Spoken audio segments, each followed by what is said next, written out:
नमस्कार दोस्तों स्वागत है आपके अपने YouTube चैनल एग्जाम वीर में। मैं आपका दोस्त राहुल कुमार आपका तहे दिल से स्वागत करता हूं। दोस्तों आज जो हम क्लास रखने वाले हैं वो संसद के ऊपर क्लास रखने वाले हैं। देखिए संसद के ऊपर एक छोटी सी क्लास हो चुकी है और संसद के जो है 3 अंग होते हैं। दोस्तों संसद के 3 अंग होते हैं। लोकसभा जिसे निम्न सदन भी कहा जाता है और ये लोकप्रिय सदन है और इसके सदस्यों को हम MP कहते हैं, देसी शब्दों में MP कहते हैं, ठीक है। और इन्हें जनता ही निर्वाचित करके भेजती है संसद के अंदर, पार्लियामेंट के अंदर। जो लोकसभा के सदस्य हैं उन्हें जनता के द्वारा डायरेक्ट रूप से चुना जाता है। और दूसरा है राज्यसभा। राज्यसभा स्थायी सदन, इसका कभी भी विघटन नहीं होता है और दोस्तों इसे ऊपरी सदन भी कहा जाता है। और देखिए इसके जो सदस्य होते हैं 2 वर्ष के अंतराल के बाद में सेवानिवृत्त होते रहते हैं।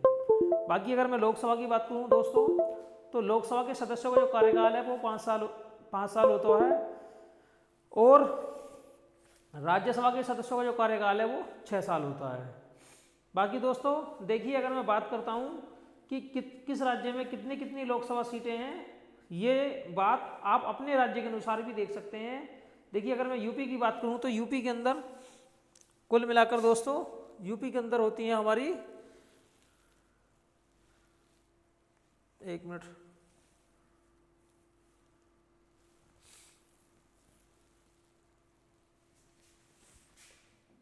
80 लोकसभा सीटें। कितनी होती हैं यूपी के अंदर? 80 लोकसभा सीटें। देखिए आज हम लोकसभा के बारे में और राज्यसभा के बारे में बहुत सारी छोटी छोटी बातें जानेंगे।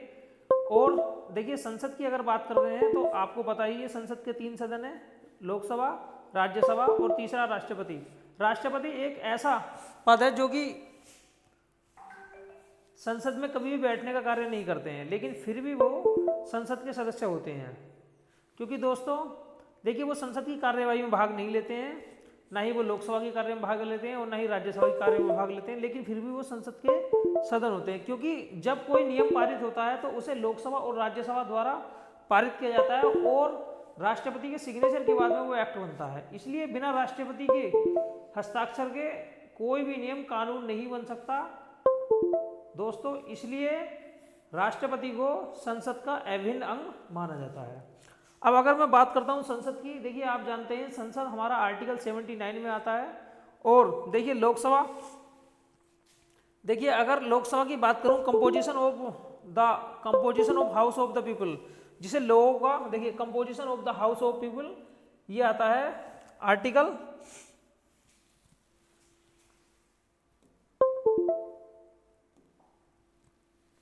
देखिए अगर इसकी बात करें तो आर्टिकल 81 में लोकसभा आता है। क्या आता है आर्टिकल 81 में? लोकसभा। आर्टिकल 81 में लोकसभा आता है।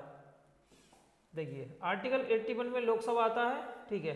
इसमें लोकसभा की संरचना का वर्णन किया गया है। कुल मिलाकर 552 लोकसभा के सदस्य अधिकतम हो सकते हैं, लेकिन अब यहाँ से 2 घटा दिए गए हैं। भाई जो एंग्लो इंडियन थे वो दोस्तों हटा दिए गए हैं और करंट में 550 है। अधिकतम जो सदस्य संख्या है वो लोकसभा की कितनी है? 550। जो एंग्लो इंडियन, भारत के अंदर जो एंग्लो इंडियन के द्वारा दो लोकसभा के सदस्यों को मनोनीत किया जाता था राष्ट्रपति के द्वारा, वो अब वर्तमान सरकार ने हटा दिए हैं, ठीक है। तो करंट अगर देखा जाता है तो 550 सदस्य हैं वर्तमान में अधिकतम सदस्य संख्या।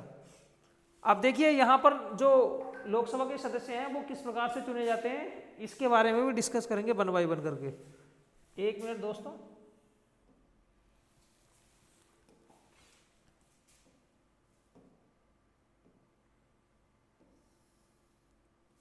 देखिए अब यहाँ मैं बात करता हूँ जो लोकसभा के सदस्य हैं, हमारे देश के अंदर राज्य है और यूटी है। राज्य बोले तो जो अपना एकदम स्वतंत्र रखते हैं, मुख्यमंत्री रखते हैं, और यूटी जैसे दिल्ली, चंडीगढ़, दादरा नागर हवेली और बाकी जितने भी आपके यूटी हैं उसके अंदर दोस्तों देखिए अगर मैं दिल्ली की बात करता हूँ तो यहाँ पर आपके मुख्यमंत्री बनते हैं। बाकी जितने भी यूटी हैं उनके अंदर जो राष्ट्रपति द्वारा प्रशासक नियुक्त किए जाते हैं वही वहाँ का शासन संभालते हैं। देखिए अगर राज्यों की बात करते हैं तो यहाँ पर राज्यों से 530 सदस्यों का निर्वाचन होता है। राज्यों से कितने सदस्यों का निर्वाचन होता है भाई? 530। जितने भी राज्य हैं जैसे यूपी, बिहार, मध्य प्रदेश, इनसे 530 सदस्यों का निर्वाचन होता है। बाकी यूटी से होता है, यूटी से आपके 20 सदस्यों का निर्वाचन। कितना होता है भाई? 20 सदस्यों का निर्वाचन। अब जो 2 एंग्लो इंडियन थे जिन्हें राष्ट्रपति मनोनीत करते थे वो खत्म है, ठीक है। अब देखिए आर्टिकल 331 के कहता है, आर्टिकल 331 कहता है कि राष्ट्रपति लोकसभा में 2 आंग्ल भारतीयों को मनोनीत कर सकते हैं। कितने सदस्यों को मनोनीत कर सकते हैं भाई? 2 आंग्ल भारतीय, आंग्ल इंडियन को मनोनीत कर सकते हैं। लेकिन 104वें संविधान संशोधन के द्वारा यह प्रावधान समाप्त कर दिया गया है। कौन से संशोधन? देखिए 104वें संविधान संशोधन के द्वारा जो आंग्ल इंडियन के सदस्य थे जिन्हें राष्ट्रपति मनोनीत करते थे वो व्यवस्था अब समाप्त कर दी गई है।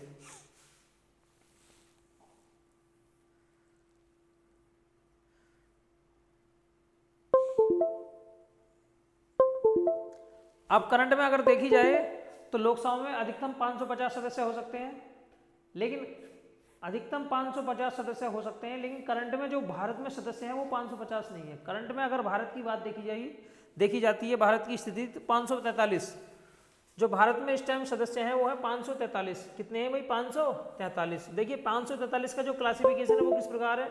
524 प्लस 19, 524 प्लस 19, 524 प्लस 19 का मतलब क्या है? देखिए अभी बताया गया है आपको कि 530। भाई 530, देखिए 530 तो राज्यों से बनेंगे और बाकी 20 बनेंगे आपके यूटी से, 20 बनेंगे यूटी से और 530 बनेंगे राज्य से। तो 6 जो सीटें हैं वो राज्यों से नहीं है, अभी 6 सीटें लेफ्ट हैं। 6 सीटें लेफ्ट होने के बाद में 524 सदस्य ऐसे हैं जो कि राज्यों से एमपी चुने जाएंगे, राज्यों से एमपी चुने जाएंगे। और जो आपके केंद्र शासित प्रदेश है 19, उससे 19 है, एक सीट यहाँ से भी लेफ्ट से।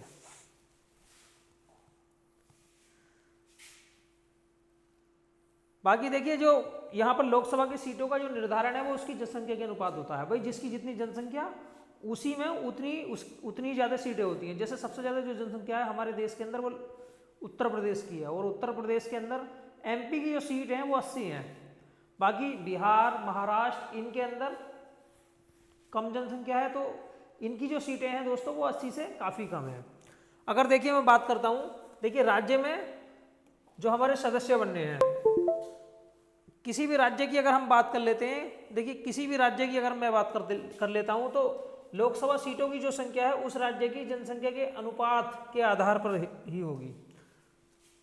संसद का सदस्य बनने हेतु रहता है, देखिए कौन व्यक्ति एमपी बन सकता है, इसके लिए क्या क्राइटेरिया है, क्या क्या कंडीशन होती हैं, इसके बारे में चर्चा करेंगे। देखिए सबसे पहले संसद का सदस्य बनने के लिए, मेंबर ऑफ पार्लियामेंट बनने के लिए व्यक्ति की जो उम्र है वो 25 साल मिनिमम होनी चाहिए। एक प्रश्न पूछा जाता है, बताइए प्रधानमंत्री पद के उम्मीदवार के लिए या प्रधानमंत्री बनने के लिए निम्नतम आयु कितनी होनी चाहिए?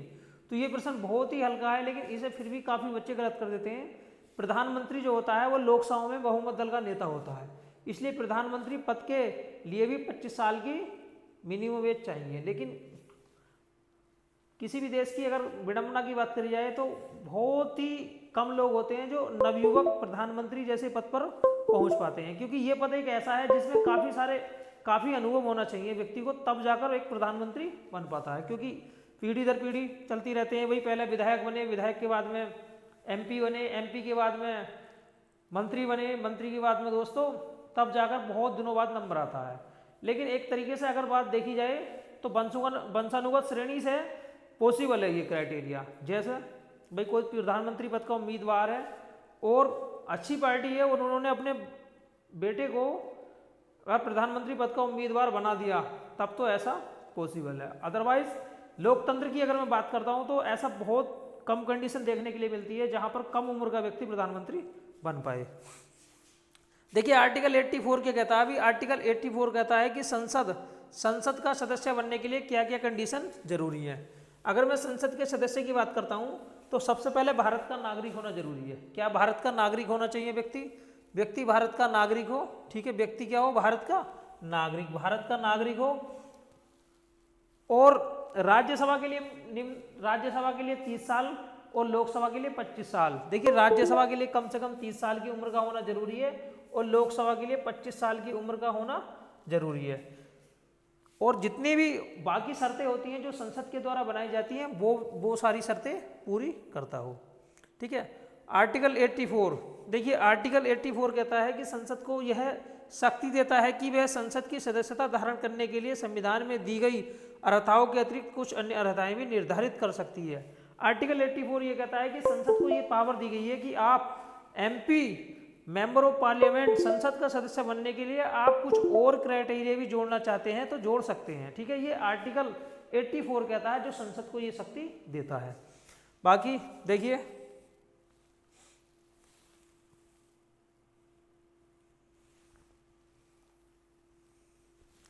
आर्टिकल 84 में संसद की सदस्यता के लिए अर्हताओं का जिक्र किया गया है, जबकि आर्टिकल 102 कहता है संसद की सदस्यता के लिए निरताओं का उल्लेख किया गया है।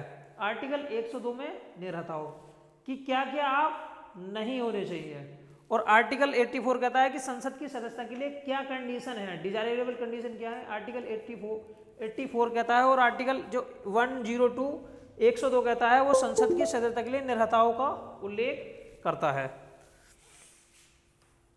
देखिए संसद की सदस्यता के लिए निरता क्या कंडीशन है जिसमें आप डिस्क्वालिफिकेशन हो सकते हैं, आप मेंबर ऑफ पार्लियामेंट से आप योग्य नहीं है संसद का सदस्य बनने के लिए अगर आप ऐसा करते हैं। ठीक है, संसद की सदस्यता के किसी सदस्य के लिए निर्हरित डिस्क्वालिफाइड होने के लिए संविधान के अनुच्छेद 102 और लोक प्रतिनिधित्व अधिनियम 1951 में कुछ स्थितियां दी गई हैं। देखिए वो कौन कौन सी स्थितियां हैं। देखिए सबसे पहले संसद की अगर आप सदस्यता से डिस्क्वालीफाई होना चाहते हैं तो आपको ये बिल्कुल भी नहीं करना है। ठीक है, देखिए आर्टिकल 102 के आधार पर लाभ का पद, आप किसी लाभ के पद पर नहीं होने चाहिए। अगर आप लाभ के पद पर हैं तब आप संसद का सदस्य बनने के लिए एलिजिबल नहीं है। देखिए 10वीं अनुसूची के आधार पर दल बदल के आधार पर अगर आप दल बदल कर देते हैं, जैसे मान लीजिए आप किसी एक पार्टी से चुनाव जीत कर आए हैं और आप जीतने के बाद में किसी अन्य पार्टी में चले जाते हैं, तब आपकी जो संसद की सदस्यता है या फिर किसी भी दल की सदस्यता है, चाहे वो संसद हो या विधानसभा हो, ठीक है, आपकी जो सदस्यता है वो भंग हो जाएगी, आप डिस्क्वालीफाई हो जाते हैं।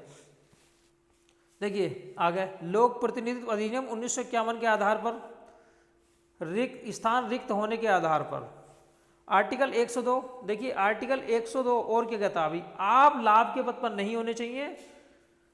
अगर आप लाभ के पद पर हैं तो आप संसद की सदस्यता के लिए डिस्क्वालीफाई अयोग्य माने जाएंगे। और संसद भी ये कहती है कि लाभ का पद धारण करने वाला कोई भी व्यक्ति संसद का सदस्य नहीं माना जाएगा। बाकी आप पागल नहीं होने चाहिए, देखिए विकृत चित्त नहीं होना चाहिए, आपका अनसाउंड माइंड नहीं होना चाहिए, और किसी सक्षम न्यायालय ने ऐसी घोषणा की है, आप विकृत चित्त नहीं होने चाहिए, आप दिवालिया ना हो, इंसॉल्वेंट, आपने कोई कर्ज बैंक से लिया हुआ है या किसी भी बैंक का आपके पास कर्ज है, देश का कर्ज है और आपने वो चुकाया नहीं है, तब ऐसी कंडीशन में आप दिवालिया हो जाते हैं, तो आप दिवालिया नहीं होने चाहिए। ठीक है, यदि व्यक्ति भारत का नागरिक नहीं है अथवा उसने किसी विदेशी राज्य की नागरिकता स्वीकार कर ली है अथवा वह किसी विदेशी राज्य के प्रति निष्ठा रखता है, तो ये व्यक्ति भी संसद का सदस्य बनने के लिए योग्य नहीं है। देखिए ये जो पॉइंट है बहुत महत्वपूर्ण है, आप इसे समझिए।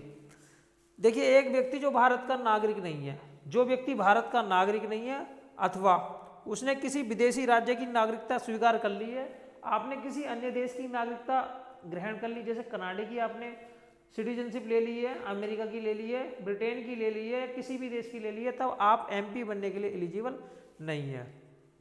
देखिए आप जो है किसी अन्य राष्ट्र के प्रति निष्ठा रखते हैं तो भी आप एलिजिबल नहीं है, लेकिन ऐसा भाई आप पर साबित होना चाहिए कि आप किसी अन्य देश के प्रति निष्ठा रखते हैं। ठीक है, क्योंकि ये चीज़ साबित होनी आपके ऊपर जरूरी है। एक व्यक्ति संसद द्वारा बनाई गई किसी विधि के द्वारा अयोग्य डिस्क्वालीफाई घोषित कर दिया गया है, वो व्यक्ति भी संसद का सदस्य बनने के लिए एलिजिबल नहीं है। तो 2 से 3 चीज़ ऐसी हैं जो आपके लिए नहीं है भाई। देखिए ये चीज़ें तो सब जानते हैं कि व्यक्ति लाभ के पद पर ना हो, दिवालिया ना हो, पागल ना हो, ठीक है, और किसी अन्य देश की नागरिकता ग्रहण कर ली है या फिर किसी अन्य देश में आपकी निष्ठा है, तब भी आप संसद का सदस्य बनने के लिए एलिजिबल नहीं है। और देखिए ये भी ध्यान रखना आपको, किसी व्यक्ति संसद द्वारा बनाई गई किसी विधि के द्वारा अयोग्य घोषित कर दिया गया है, अब देखिए दल बदल 10वीं अनुसूची, देखिए 10वीं अनुसूची को अगर मैं बात करता हूँ तो संविधान संशोधन 1985 1985 के द्वारा दल बदल अनुसूची को जोड़ा गया है। देखिए इसके द्वारा पहले क्या होता था भाई, अगर मैं पहले की बात करूं तो पहले आपने देखा होगा कि जो प्रधानमंत्री बनते थे या मुख्यमंत्री बनते थे उनकी जो सरकारें हैं बहुत कम समय तक चलती थी और उसके बाद में सरकार गिर जाती थी और दोबारा इलेक्शन होते थे, तब जाकर बहुत खर्च होता था, इसलिए दल बदल अनुसूची को लाया गया है। देखिए दल बदल को लाया गया है और ये 10वीं अनुसूची में है। किसके आधार पर है भाई? 10वीं अनुसूची में, इसके द्वारा डिस्क्वालीफाई किया जाता है। देखिए 52वां संविधान संशोधन अधिनियम, 52वां संविधान संशोधन अधिनियम 1985 कहता है, देखिए संविधान में 10वीं अनुसूची जोड़ी गई है। कब जोड़ी गई है? 52वां संविधान संशोधन अधिनियम 1985 के द्वारा 10वीं अनुसूची को भाई शेड्यूल 10 जोड़ा गया है। इसके अंतर्गत दल बदल डिफेक्शन के द्वारा, देखिए अगर मैं दल बदल की बात करता हूं, इसके द्वारा संसद सदस्यों को अयोग्य घोषित करने के लिए प्रावधान दिए गए हैं। ठीक है, देखिए क्या क्या कंडीशन है, और आपको ध्यान रखना है कि 10वीं अनुसूची जो है वो दल बदल से संबंधित है और ये डिस्क्वालिफिकेशन से संबंधित है जितने हमारे सदस्य होते हैं। और इसे कब जोड़ा गया है, ये डेट आपको ध्यान रखनी है। देखिए अगर हम इसकी बात करते हैं, 52वां संविधान संशोधन 1985 के द्वारा संविधान में 10वीं अनुसूची को जोड़ा गया है और 10वीं अनुसूची जो है वो दल बदल से संबंधित है। कौन कौन सी इसमें कंडीशन दी हुई है? देखिए यदि संसद सदस्य स्वेच्छा से उस राजनीतिक दल का त्याग कर दे जिसके टिकट पर वह निर्वाचित होकर आया हो। अगर मान लीजिए कोई व्यक्ति बीजेपी से चुनाव लड़कर आया है, कोई व्यक्ति एसपी से चुनाव लड़कर आया है, कांग्रेस से लड़कर आया है, बीएसपी से लड़कर आया है, और वो अपनी स्वेच्छा से, अगर वो अपनी स्वेच्छा से उस राजनीतिक दल का त्याग कर दे, उस पार्टी को छोड़ देता है जिससे वो निर्वाचित होकर आया, तब वह अयोग्य है, तब वह क्या है? डिस्क्वालीफाइड है वो। देखिए तब क्या है? डिस्क्वालीफाइड। ऐसा समझ लीजिए दोस्तों, अगर आपने चुनाव लड़ा है कांग्रेस पार्टी से और आपने एमपी बनने के बाद में, एमएलए बनने के बाद में आपने क्या करा भाई? उस पार्टी को छोड़ दिया, उस पार्टी को छोड़ दिया तो आप डिस्क्वालीफाई माने जाएंगे, आपसे संसद की सदस्यता छिन जाएगी। लेकिन ऐसा क्या होता है, अभी आजकल की जो राजनीतिक पार्टियां हैं वो छोटे मोटे लालच, बड़े लालच के चक्कर में छोटा पद आपसे छुड़वा देती हैं। इस तरीके से भी देखा गया है कि मान लीजिए भाई अगर आपसे एमपी का पद छूटेगा तो आपको मंत्री बना दिया जाता है, ठीक है, ऑफर दिया जाता है बाद में चुनाव द्वारा, ठीक है। तो ये अलग चीज़ है, लेकिन इन चीज़ों का जो तोड़ है वो भी पार्टियों ने अब निकाल लिया है। लेकिन ये फिर भी हमारे देश के अंदर अगर मैं बात करता हूँ तो बहुत ज़्यादा प्रतिबंध लगाता है दल बदल के आधार पर। देखिए दल बदल एक बहुत घटिया राजनीति थी। अगर हम पहले चुनावों को देखें तो भाई काफ़ी टाइम लगता है और पैसा लगता है चुनाव में, और दल बदल के आधार पर जो सदस्य थे वो दूसरी पार्टियों में चले जाते थे जिससे सरकारें गिर जाया करती थी, ठीक है। ध्यान रखना है आपको, जिस पार्टी से व्यक्ति लड़ा है अगर उस पार्टी को छोड़ देता है तो वो अयोग्य है, डिस्क्वालीफाई माना जाएगा। यदि कोई संसद सदस्य सदन में अपने दल के निर्देशों के विरुद्ध मतदान करता है, आपने देखा होगा जितने भी सदस्य होते हैं वो अपनी पार्टी के खिलाफ नहीं बोलते हैं, जैसा पार्टी उन्हें निर्देश देती है उसी के आधार पर वो अपना मत करते हैं और उसी के आधार पर चलते हैं, और अगर वो ऐसा नहीं करते हैं तब भी उन्हें अयोग्य माना जाता है। देखिए, और इसके द्वारा पार्टी, देखिए अगर मैं यहाँ बात करूँ तो उस पर अनुशासनहीनता का आरोप लग जाता है। देखिए, यदि कोई संसद सदस्य सदन में अपने दल के निर्देशों के विरुद्ध मतदान करता है, आप जिस पार्टी से हैं उसके साथ न जाकर आप उनके विरुद्ध मतदान करते हैं और उस सदस्य को उसके दल के द्वारा अनुशासनहीनता की तिथि से 15 दिनों के अंदर क्षमा नहीं किया गया है, अगर 15 दिन के अंदर अंदर आप क्षमा नहीं होते हैं तब आपको डिस्क्वालीफाई माना जाता है।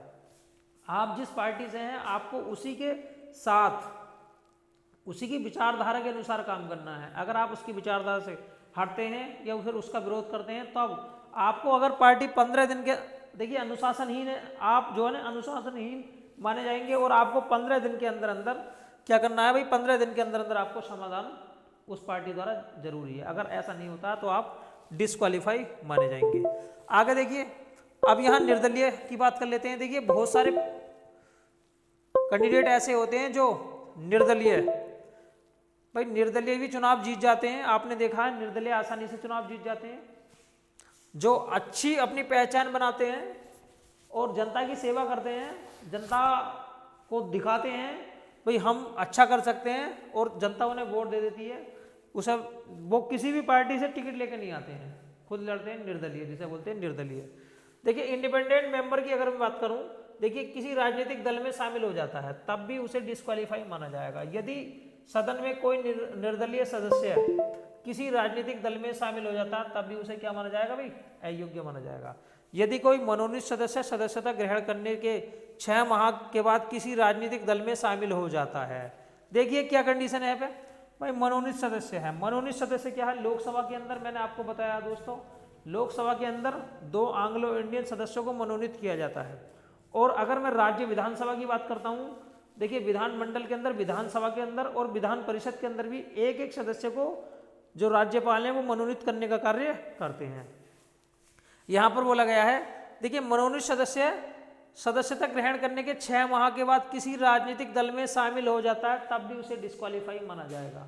ये है देखिए दल बदल के आधार पर, भाई मैंने आपको बताया अगर कोई व्यक्ति किसी अन्य पार्टी में चला जाता है, जिस पार्टी से वो चुनाव लड़कर आया है, तब उसे डिस्क्वालीफाई माना जाएगा।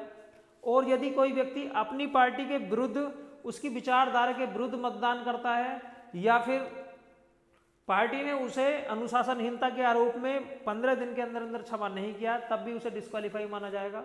तो ऐसी कई सारी कंडीशन होती हैं, ठीक है।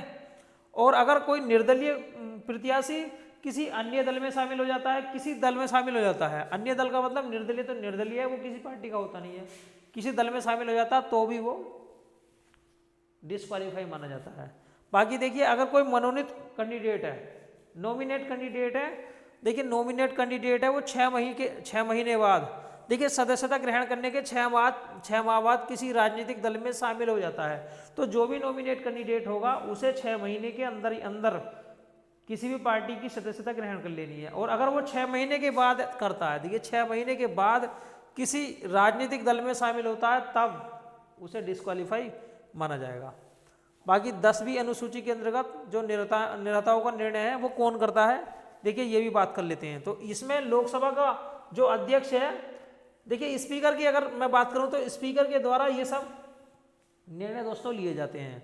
देखिए स्पीकर के द्वारा ये निर्णय लिए जाते हैं।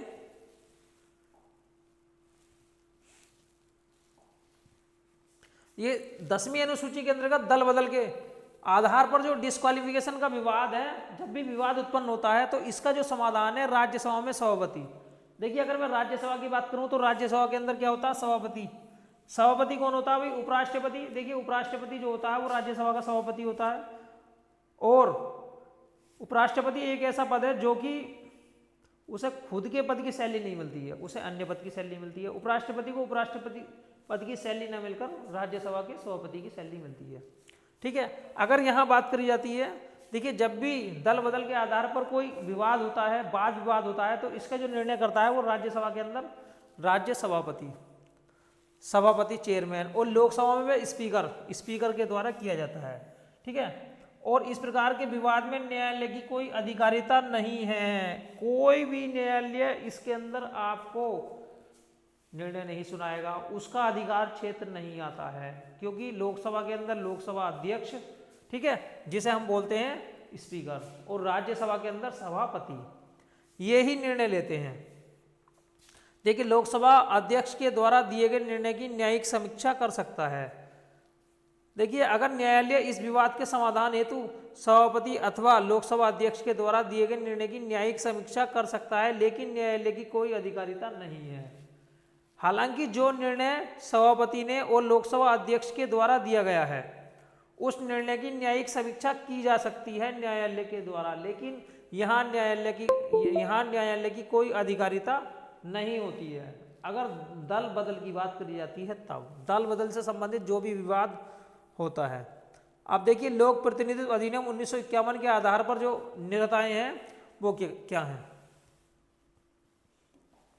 देखिए कोई भी सांसद सदस्य अथवा सदस्य बने हेतु आकांक्षी व्यक्ति के संबंध में निर्णेताओं की कुछ स्थितियां निम्नवत हैं। ये किसके आधार पर है भाई, देखिए लोक प्रतिनिधित्व अधिनियम 1951 के आधार पर।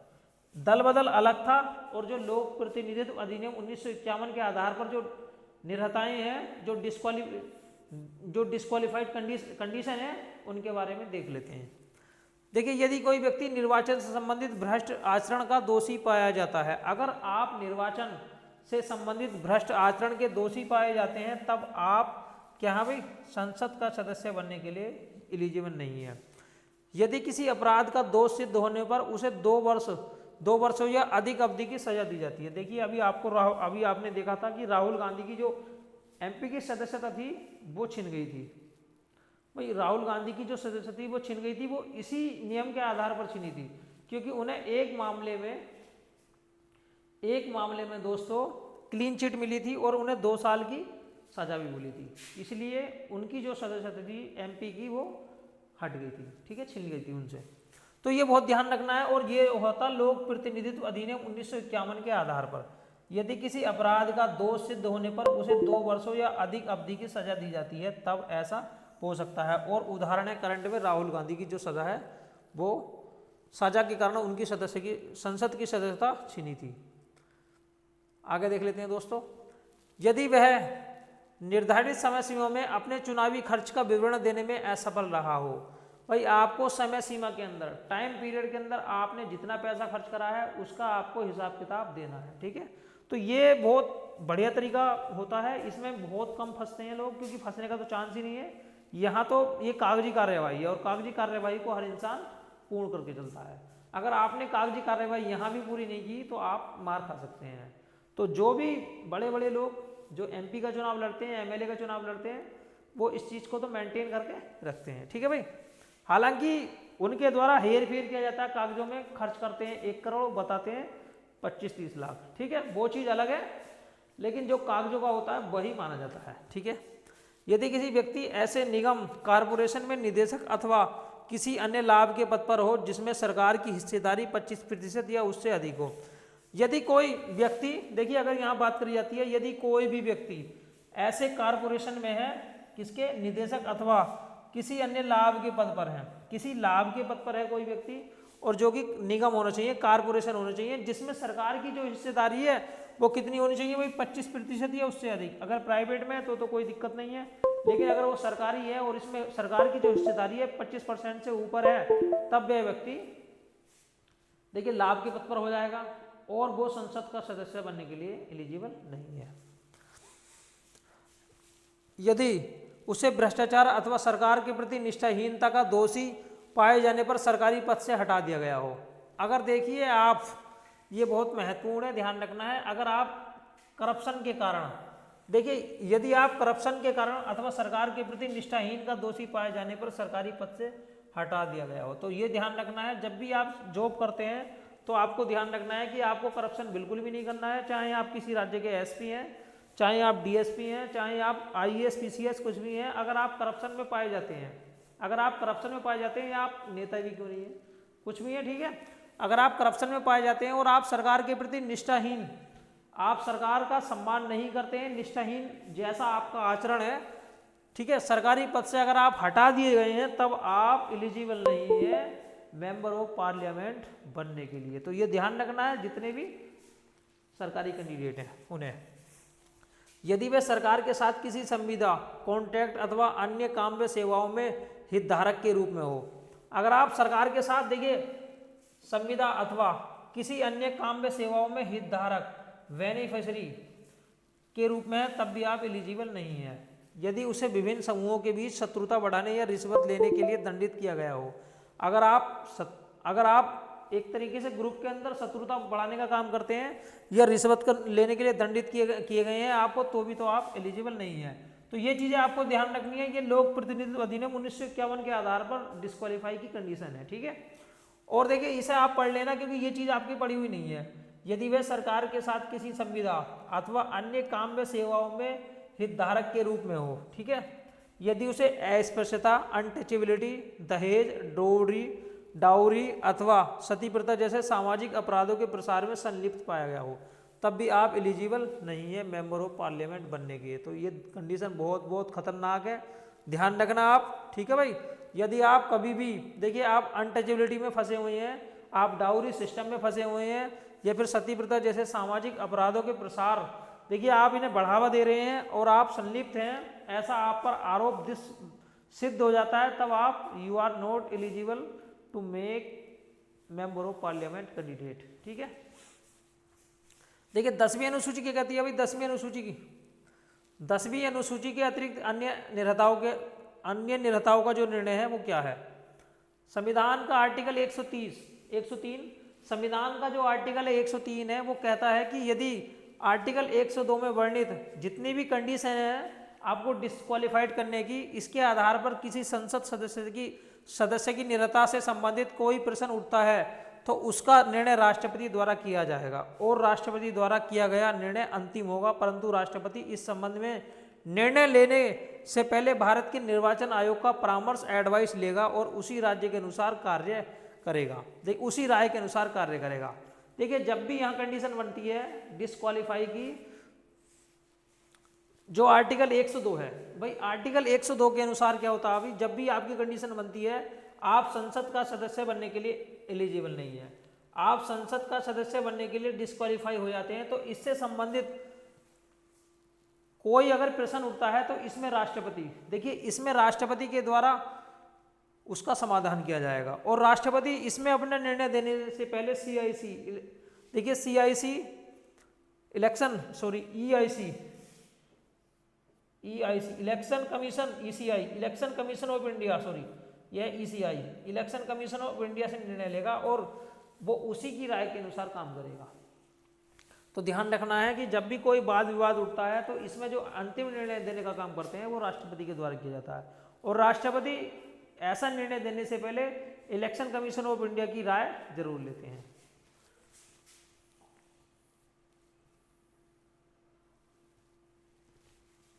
देखिए 10वीं अनुसूची क्या कहती है भाई, दल बदल से उत्पन्न निर्धाता विवादों के संबंध में निर्णय करने का अधिकार राज्यसभा के सभापति एवं लोकसभा के अध्यक्ष को है। देखिए 2 कंडीशन है, इन्हें आपको बहुत अच्छी तरीके से ध्यान रखना है और बढ़िया तरीके से समझना भी है। तो 2 कंडीशन है इसमें, अगर देखिए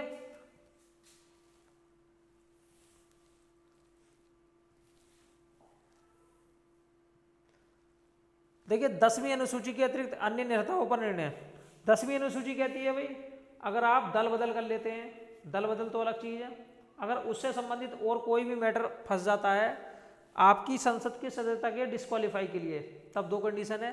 देखिए संविधान का जो आर्टिकल 103 है ये निर्देश देता है कि आर्टिकल 102 में जितनी भी निर्धाताएं हैं, किसी संसद की सदस्यता से संबंधित कोई प्रश्न अगर उठता है तो उसका जो निर्णय है राष्ट्रपति के द्वारा किया जाएगा और राष्ट्रपति क्या है भाई, राष्ट्रपति का जो निर्णय है वो अंतिम है और परंतु इस संबंध में राष्ट्रपति निर्णय लेने से पहले इलेक्शन कमीशन ऑफ इंडिया से अपनी राय जरूर लेते हैं।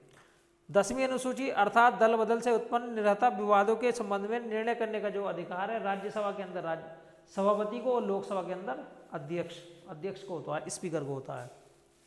किसे होता है भाई दोस्तों, स्पीकर को होता है। देखिए अगर स्थान रिक्त हो जाता है तब उसकी क्या निर्धाता है, क्योंकि तीसरी जो कंडीशन थी वो थी disqualification of the ground of vacation of seat. देखिए यह है disqualification on the ground of vacation of seat, अगर वैकेशन हो जाती है सीट तब उसके आधार पर आप किस तरीके से डिस्क्वालीफाई होंगे।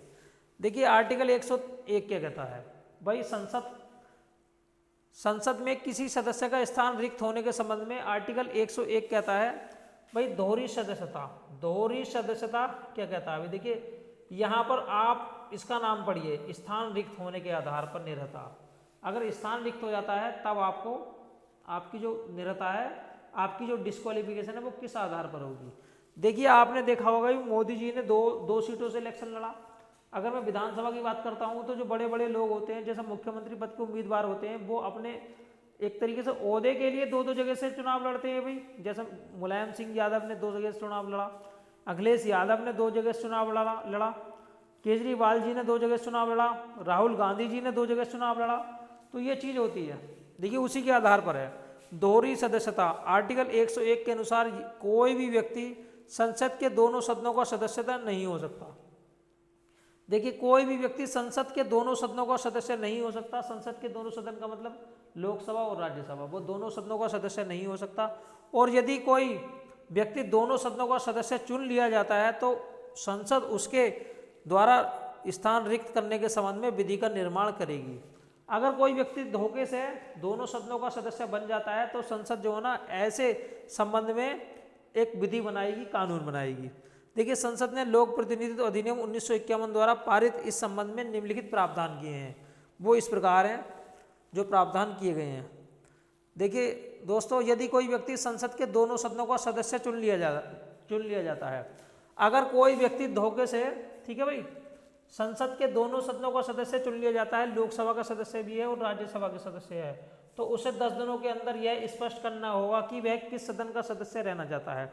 तो उसे 10 दिन के अंदर अंदर ये निर्णय ठोक पीट के बिल्कुल अच्छी तरीके से पक्का कर लेना है कि मुझे लोकसभा का सदस्य रहना है या राज्यसभा का सदस्य रहना है।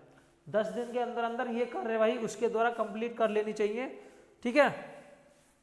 उसे 10 दिनों के अंदर अंदर यह स्पष्ट करना होगा वह संसद का सदस्य रहना चाहता है, अन्यथा उसकी राज्यसभा की सीट रिक्त मान ली जाएगी, ठीक है भाई, समझिए आप। अगर कोई व्यक्ति धोखे से संसद के दोनों सदनों का सदस्य बन जाता है, लोकसभा का भी और राज्यसभा का भी, तब संसद इस संबंध में कानून बनाती है और संसद कहती है भाई अगर आप धोखे से या किसी भी तरीके से आप संसद के दोनों सदनों का सदस्य बन गए हैं तो आपको 10 दिन के अंदर अंदर ये निर्णय लेना है कि आपको कौन से सदन का सदस्य रहना है।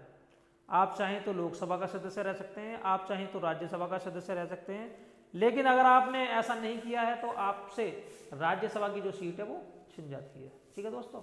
लेकिन अगर मैं बात करूं तो राज्यसभा में और लोकसभा में राज्यसभा को बहुत कम लोग पसंद करते हैं, ठीक है, लोकसभा को बहुत ज़्यादा लोग पसंद करते हैं कि लोकसभा हमारा स्थायी सदन नहीं है, लेकिन ये लोकप्रिय सदन है। लेकिन दोस्तों जितने भी खिलाड़ी वगैरह होते हैं जो इलेक्शन जीत कर नहीं आते हैं उन्हें राज्यसभा का सदस्य बना दिया जाता है, क्योंकि जो एमएलए होते हैं वो राज्यसभा का सदस्य बनाने में अहम भूमिका निभाते हैं। बाकी देखिए, यदि एक सदन का सदस्य, बाकी दूसरी कंडीशन क्या है, यदि एक सदन का सदस्य दूसरे सदन का भी सदस्य निर्वाचित हो जाता है तो पहले सदन में उसका स्थान रिक्त हो जाता है। बहुत महत्वपूर्ण चीज है ये। अगर आप देखिए, अगर आप एक सदन का सदस्य हैं, यदि एक सदन का सदस्य है, आप किसी भी सदन के सदस्य हैं, आप दूसरे सदन का सदस्य निर्वाचित हो जाते हैं, ठीक है। ऐसा समझ लीजिए आप लोकसभा के सदस्य थे, आप राज्यसभा के सदस्य निर्वाचित हो गए, तब पहले वाले सदन में उसका स्थान रिक्त हो जाता है। क्यों? क्योंकि आपकी पहले में रुचि नहीं थी, इसलिए आप दूसरे वाले में गए। जब आपकी रुचि नहीं थी इसलिए आप दूसरे वाले में गए। यहाँ पर जो कंडीशन दी गई है बिल्कुल सही दी गई है। देखिए, आपसे पहले वाले की सदस्यता छिन जाएगी, दूसरे वाले की सदस्यता नहीं छिनेगी। तीसरी कंडीशन क्या कहती है, यदि कोई व्यक्ति एक ही सदन में 2 सीटों पर चुनाव, देखिए एक ही सदन में 2 सीटों पर चुन लिया जाता है, जैसे मैंने अभी आपको बताया था भाई, कोई व्यक्ति जो बड़े बड़े चेहरे रखते हैं राजनीति के अंदर, वो 2-2 सीटों से चुनाव लड़ते हैं, ठीक है भाई, तो उसे स्वेच्छा से एक सीट छोड़नी होती है। तो बाद में आपने देखा भाई, बाद में वह व्यक्ति जब दोनों जगह से जीत जाते हैं तो एक सीट छोड़ देते हैं और वहां पर इलेक्शन उपचुनाव द्वारा होता है, ठीक है। यदि ऐसा नहीं करता है तो उसकी दोनों सीटें रिक्त मान ली जाती हैं। ध्यान रखना आपको, अगर आपने एक सीट नहीं छोड़ी है स्वेच्छा से तो आपकी दोनों की दोनों सीटें क्या मान ली जाती है भाई, खाली मान ली जाती हैं। तो ये तो क्राइटेरिया बिल्कुल सिंपल है, कोई दिक्कत नहीं है। कोई जितने भी राजनीति के अंदर बड़े बड़े चेहरे होते हैं, चाहे मैं राष्ट्रीय अध्यक्षों की बात कर लूँ, किसी भी पार्टी के अध्यक्षों की बात कर लूँ, जो हेड होते हैं उनकी बात कर लूँ, तो वो 2-2 जगह से चुनाव लड़ते हैं और जब वो दोनों जगह से निर्वाचित होते हैं तो उन्हें एक सीट स्वेच्छा से त्यागनी है। अगर वो एक सीट स्वेच्छा से नहीं त्यागते हैं तो दोस्तों उनकी दोनों सीटें छिन जाती हैं, ठीक है, ध्यान रखना आपको। देखिए, इन कंडीशनों के समान कोई व्यक्ति एक ही समय पर संसद के किसी सदन और राज्य विधानमंडल के किसी सदन का सदस्य नहीं हो सकता।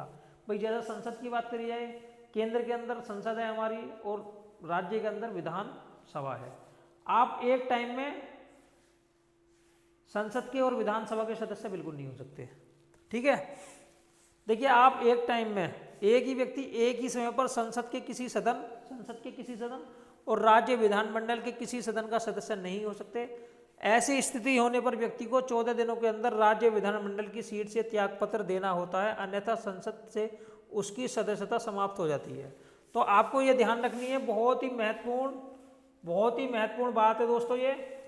देखिए कोई व्यक्ति एक ही टाइम पर संसद का और विधानमंडल का सदस्य नहीं हो सकता, और अगर ऐसा हो जाता है तो आपको विधानमंडल की जो सीट है वो छोड़नी पड़ेगी। देखिए आपको राज्य विधानमंडल की सीट से त्यागपत्र देना पड़ेगा, वो भी 14 दिन के अंदर अंदर। आपको 14 दिन दिए जाते हैं कि आप विधानमंडल की जो सीट है उसे छोड़ के आइए। अगर आप ऐसा नहीं करते हैं तो आपके साथ में क्या अनहोनी होगी, आपसे संसद की जो सदस्यता है वो छीन ली जाएगी।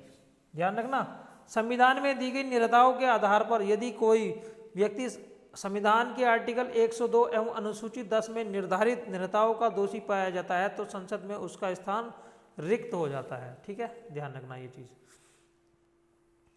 अब देखिए मैं बात कर लेता हूँ त्यागपत्र की। त्यागपत्र, अगर कोई व्यक्ति एमपी है, चाहे वो राज्यसभा के हैं या फिर लोकसभा के हैं, वो अपना रिजाइन किस प्रकार दे सकते हैं। तो यहाँ त्यागपत्र की बात करी गई है। देखिए यदि कोई व्यक्ति संसद सदस्य है, यदि कोई संसद का सदस्य अपने सदन के अध्यक्ष बोले तो लोकसभा के अंदर लोकसभा अध्यक्ष होते हैं और राज्यसभा के अंदर सभापति होते हैं। ठीक है भाई, और सभापति होते हैं राज्यसभा के अंदर, को संबोधित एवं हस्ताक्षर किए हुए त्यागपत्र के द्वारा अपना स्थान छोड़ सकता है। भाई अगर आप राज्यसभा के सदस्य हैं तो आप सभापति को, ठीक है, आप एक लेटर देंगे, उस पर लिख के देंगे, तब आप अपनी सीट छोड़ सकते हैं। और अगर आप लोकसभा की सीट छोड़ना चाहते हैं तब आप को लेटर और अपने हस्ताक्षर सहित त्यागपत्र देना होगा। ठीक है, आगे देख लीजिए। इस संबंध में संबंधित सदन के अध्यक्ष अथवा सभापति को यदि, इसमें भी एक कंडीशन है भाई, अगर इस संबंध की मैं बात करूं, संबंधित सदन के अध्यक्ष और सभापति को यह विश्वास हो जाता है कि संसद द्वारा दिया गया त्यागपत्र स्वैच्छिक अथवा वास्तविक नहीं है तो वह उस त्यागपत्र को अस्वीकार कर सकता है। यहाँ भी अध्यक्ष की बात, अध्यक्ष के ऊपर ये पावर है। ठीक है, उसके पास में इतनी पावर है कि अगर आप जो त्यागपत्र देते हैं उन्हें ये विश्वास हो जाए कि इन्होंने अपनी इच्छा से त्यागपत्र नहीं दिया है, किसी दबाव में आकर त्यागपत्र दिया है, तब वो आपके त्यागपत्र को स्वीकार नहीं कर सकते हैं। तो ध्यान रखना है आपको। ठीक है, देखिए यहाँ अनुपस्थिति की बात करी जाए, आपने देखा होगा भाई बहुत से अखबारों में भी कभी कभी आता है भाई सचिन तेंदुलकर कभी कभी बहुत दिनों तक संसद में नहीं गए थे, या फिर कोई अन्य अभिनेत्री, शायद मुझे नाम याद नहीं है, उनकी जो संसद की जो सदस्यता थी वो चली गई थी क्योंकि वो इतने टाइम तक संसद के अंदर नहीं गए थे। ठीक है, तो यहाँ ध्यान रखना आपको। देखिए यदि कोई व्यक्ति संसद सदस्य अपने राज्यसभा या लोकसभा, भाई संसद के जो अंग हैं वो दो हैं, लोकसभा राज्यसभा। ठीक है, इनमें यदि कोई व्यक्ति, देखिए यदि कोई एमपी सदस्य अपने सदन राज्यसभा और लोकसभा की अनुमति के बिना, आपने कोई अनुमति नहीं ली है और आप लगातार 60 दिनों तक अधिवेशन बैठक से गायब रहते हैं। देखिए अगर आप 60 दिनों तक लगातार बैठक से गायब रहते हैं, अधिवेशनों से अनुपस्थित रहते हैं, तो उस सदन की जो स्थान की रिक्त आपकी जो सीट है वो छिन जाएगी। अगर आप चाहे लोकसभा के सदस्य हैं या राज्यसभा के सदस्य हैं, आपने बिना किसी सूचना के 60 दिनों तक अनुपस्थित अगर पाए जाते हैं तो आपसे उस सदन की सीट छिन जाती है, चाहे वो लोकसभा हो या राज्यसभा हो। ठीक है, और देखिए परंतु 60 दिनों की अवधि की गणना करते समय सदन के सत्रावसान का समय और लगातार 4 दिनों से अधिक के स्थगन का समय नहीं जोड़ा जाएगा। यहाँ कंडीशन भी दी गई है कि 60 दिन कौन से लिए जाएं। आखिर वो 60 दिन कौन कौन से हैं, 60 दिन को गिना किस प्रकार जाए, तो ये साफ साफ लिखा गया है भाई। देखिए यहाँ पर जो सदन के सत्रावसान है, देखिए सदन के सत्रावसान के समय और लगातार 4 दिनों से अधिक के स्थगन का समय नहीं जोड़ा जाएगा। अगर 4 दिन से अधिक स्थगन होता है तब वो समय नहीं जोड़ा जाएगा, और जो सत्रावसान का टाइम है वो भी नहीं जोड़ा जाता है। ठीक है दोस्तों, आगे देख लेते हैं अभी अन्य कंडीशन और क्या क्या है।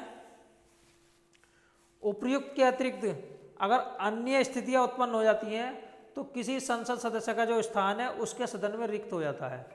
देखिए यदि न्यायालय उस व्यक्ति के चुनाव को ही अमान्य अथवा शून्य घोषित कर दे, अगर कोई भी न्यायालय, सुप्रीम कोर्ट, हाई कोर्ट उस चुनाव को ही इनवैलिड घोषित कर दे तो उसकी जो सीट है वो स्वतः ही छिन जाती है। ठीक है भाई, यहाँ बोला गया है भी यदि न्यायालय उस व्यक्ति के चुनाव को ही अमान्य, उस व्यक्ति के चुनाव को ही अमान्य घोषित कर दे, ठीक है भाई, तो ऐसे में उसकी जो सीट है वो अपने आप ही खत्म हो जाती है।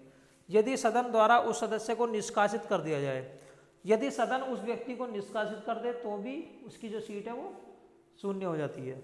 यदि वह संसद सदस्य राष्ट्रपति अथवा उपराष्ट्रपति के पद पर निर्वाचित हो जाता है, यदि वह राष्ट्रपति या उपराष्ट्रपति बन जाते हैं, भाई कोई भी, यदि सदन द्वारा उस सदस्य को निष्कासित कर दिया जाए, यदि वह संसद सदस्य है, यदि कोई संसद का सदस्य राष्ट्रपति बन जाए या उपराष्ट्रपति बन जाए तो भी उनकी सीट रिक्त हो जाती है। यदि वह किसी राज्य का राज्यपाल बना दिया जाए, अगर वो किसी राज्य के राज्यपाल भी बना दिए जाते हैं तो यहाँ पर उनकी जो सीट है वो छिन जाती है। दोस्तों देखिए, मैंने इस वीडियो के अंदर आपको जो लोकसभा के सदस्य हैं उनकी जो अर्हताएं थी, उनकी जो डिस्क्वालिफिकेशन थी, सब इस वीडियो के अंदर दोस्तों एक एक करके चर्चा की है। बाकी आप जानते हैं लोकसभा के जो सदस्य हैं, भाई लोकसभा क्या करती है, राज्यसभा क्या करती है, लोकसभा राज्यसभा कानून बनाती है, ठीक है, और उन कानूनों पर जब तक राष्ट्रपति हस्ताक्षर नहीं करते हैं तब तक वो कोई अध्यादेश लाती है, कोई बिल पास करती है, और उन पर जब तक राष्ट्रपति सिग्नेचर नहीं करते हैं तब तक वो कानून नहीं बनते हैं। तो देखिए, इस वीडियो से आपकी, मैं मानता हूँ कि अधिकांश जो डाउट थे वो क्लियर होंगे। बाकी अगर आपका कोई डाउट है तो आप हमें सजेशन में बता सकते हैं, आप अपनी कोई क्यूरी है तो लिख सकते हैं। मिलते हैं नेक्स्ट वीडियो में, आज के लिए इतना ही काफ़ी है दोस्तों। जय हिंद, जय भारत।